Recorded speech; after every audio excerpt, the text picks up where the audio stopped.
د چیف جسټس عمر عطا بنیال په مشرۍ کې د سپریم کورټ درې کسیزه بینچ له اړخه د پنجاب د اعلی وزیر د ټاکنې په اړه د پنجاب اسمبلی د ډیپټي سپیکر دوست محمد مزاري د حکم په کړکېچنه معامله اورېدنه سر ته رسېدلې ده او خپله پرېکړه یې خوندي کړې ده. دا په داسې حال کې د حکومتي ائتلاف د سپریم کورټ لخوا د فل کورټ د دوی له غوښتنې رد کېدو وروسته د دې قضیې نه د پرېکون اعلان کړی دی. د واکمن ائتلاف د فیصلې له اعلانه وروسته نن د 9 پروز د تحریک انصاف ګوند او مسلم لیگ قاب وکیلانو د درې کسیزه بینچ په وړاندې خپل دلایل سر ته رسولي دي. د اورېدنې په مهال د پنجاب اسمبلی د مرسیال سپیکر وکیل ښاغلی عرفان قادر د بینچ ججانو ته ویلي چې هغه ته د خپل موکل لخوا ویل شوي چې نور باید د عدالتي کاروایۍ نه لاس واخلي او چې موږ په پل کورټ د غوښتنې رد کېدو په ضد د سردوباره نظر اچونې عریضه محکمې ته وروړو. د پیپلګون وکیل فاروق اچنای هم د بینچ په وړاندې یاد مقدمې نه د لاس په سر کېدو وینا کړې ده، خو چیف جسټس عمر عطا بنیال هغه ته ویلي چې پیپلګون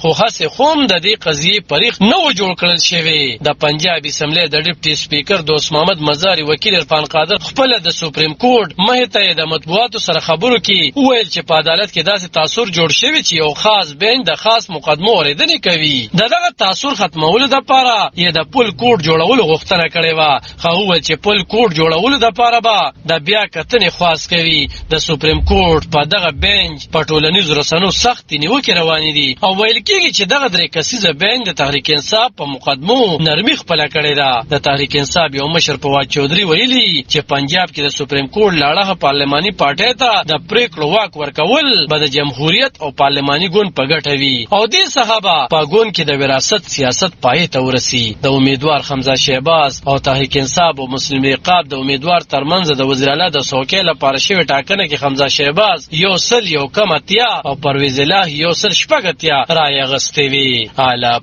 خان شیرپو دلبر نیوز 400